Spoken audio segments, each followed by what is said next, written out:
He was just a quiet black man walking home from his night shift when a luxury car screeched to a stop beside him. Out stepped a trembling billionaire, pale and desperate, clutching his chest as if death itself was chasing him. "Help me," the man begged, "and I'll give you everything." No one had ever looked at him with that kind of fear, or that kind of need. But what started as a plea for help soon became a twisted bargain that would change both their lives forever. Because when power meets desperation, who really needs saving? Before that night, Elijah Carter lived a life so ordinary it was almost invisible. Every morning, he clocked in at the small community clinic in Atlanta where he worked as a janitor, mopping the same hallways, emptying the same bins, and hearing the same polite thank yous that never looked him in the eyes. He was the man people passed without noticing, the one who held doors open but never had one held for him. Still, Elijah carried a quiet dignity, the kind that came from surviving what others could never imagine. Outside of work, his world was small, a one-bedroom apartment, a dying mother he called every night, and a Bible with his father's handwriting on the first page. "Son, heal what you can, forgive what you can't." Those words stayed with him, even when the world seemed determined to prove forgiveness was a fool's dream. The city around him moved fast, new towers rising, old neighborhoods fading, and with every step, Elijah felt more like a ghost in someone else's story. Yet he believed kindness mattered, that someday it would circle back to him. But that belief would soon be tested in a way he could never prepare for. Because the night he stopped to help a stranger on the side of the road, a billionaire whose face he'd only seen on new screens, his quiet, invisible life was about to be pulled into a storm of greed, power, and prejudice. A man who had everything would suddenly need the one person society looked down on. And Elijah, who had spent his life cleaning up other people's messes, would have to decide just how far compassion could go before it cost him everything. When Elijah saw the billionaire slumped beside his car, gasping for air, instinct overpowered hesitation. He rushed forward, tore off his own jacket, and used it to prop the man's head. "Breathe. You're going to be fine," he whispered, his voice steady even as fear rippled through him. The man's skin was cold, his pulse fading. Elijah called an ambulance and stayed with him, talking, praying, keeping him alive until help arrived. By morning, headlines blared, "Billionaire tech founder saved by stranger." Photos showed Elijah, still in his janitor's uniform, kneeling beside the gleaming black car. For a moment, the world noticed him. Reporters called him a hero. But in America, heroes come with conditions, especially when their skin is dark.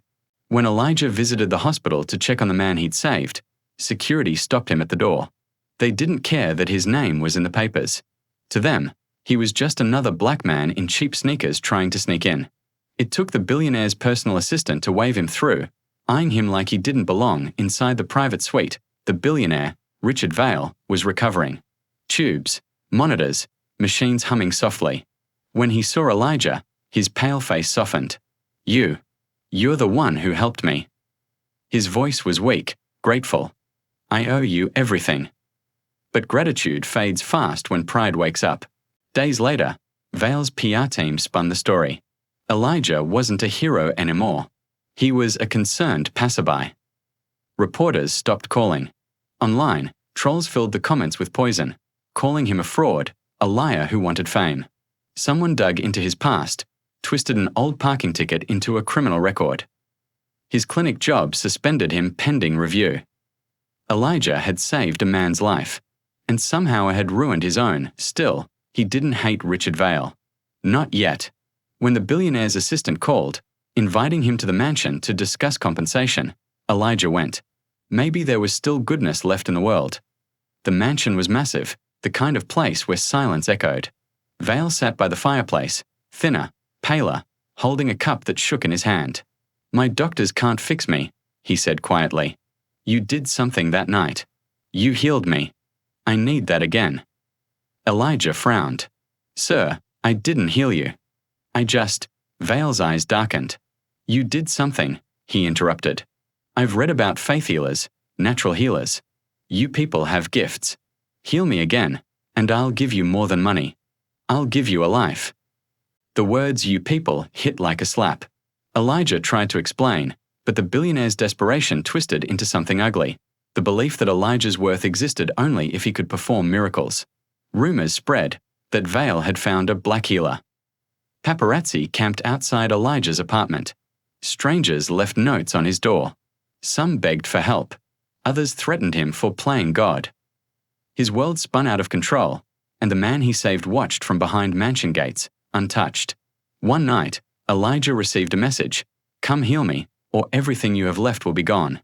That's when he realized this was never about healing. It was about control.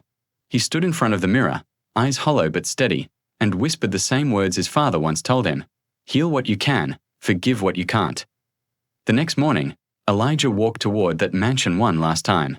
But this time, he wasn't coming to save anyone. He was coming to end something. The air inside the mansion felt colder than outside. Elijah walked through the marble hall, his footsteps echoing like warnings. At the end of the corridor, Richard Vale sat in a leather chair surrounded by doctors, lawyers, and cameras, every move recorded, every word ready to be twisted. "Ah, the healer returns," Vale said, forcing a smile. "Do what you did that night, and your life changes forever." Elijah looked around at the faces. None saw him as human, only as a story to sell. He had come to help once out of compassion. Now, they wanted a spectacle. "I didn't heal you," Elijah said, his voice steady. "You survived because someone cared enough to stop." The billionaire's jaw tightened. "You're lying," he snapped. "You people always want to take credit for what you can't explain. You think you can embarrass me after everything I offered." Elijah stepped closer, until the only thing between them was fear. "You offered me a leash," he said quietly. "You wanted a miracle so you could own it." Vale's voice rose, desperate and cruel. "Without me, you're nothing. Just another janitor mopping floors no one walks on." For a moment, silence filled the room. Cameras clicked. Eyes turned. But Elijah didn't flinch. He reached into his pocket and pulled out his father's old Bible, the one with faded words that had guided him his whole life. He placed it on the table. "You said I healed you," Elijah said. "Maybe I did, but not your body. I gave you a chance to see the kind of man you are. That's the only healing I've got left to give." Vale's face reddened, his hand trembling. "Get out," he hissed. Elijah turned to leave. But before stepping out, he looked back one last time. "You said if I healed you, you'd give me a life," he said softly. "Turns out, I already have one." And as he walked out under the flashing cameras, the world finally saw the truth.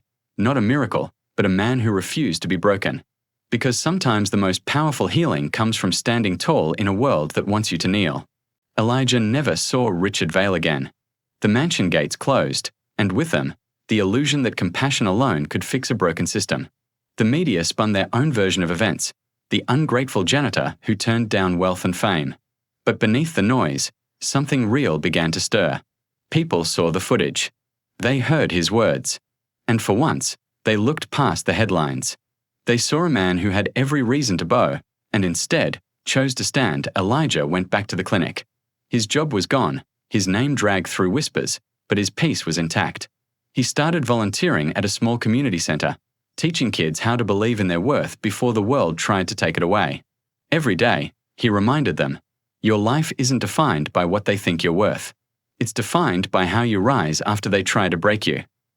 As months passed, Vale's empire began to crumble under scandals and lawsuits. The same cameras that once praised him now hunted him. Elijah never celebrated it. He just watched quietly, realizing that sometimes justice doesn't come in applause, it comes in silence, in dignity, in truth that can't be rewritten. He still carried his father's Bible, pages worn, spine cracked. On hard days, he opened it to the same line he'd always remembered: "Heal what you can, forgive what you can't." And maybe that's what healing really was, not fixing others, but freeing yourself. Because Elijah's story wasn't about one billionaire or one act of racism. It was about every unseen person forced to prove their humanity in a world that keeps testing it. He walked home that evening under the fading orange sky, the city lights blinking awake. Somewhere behind him, a mansion stood in darkness. And somewhere ahead, a question hung heavy in the air. How many more Elijah Carters will it take before compassion stops being a miracle and starts being normal?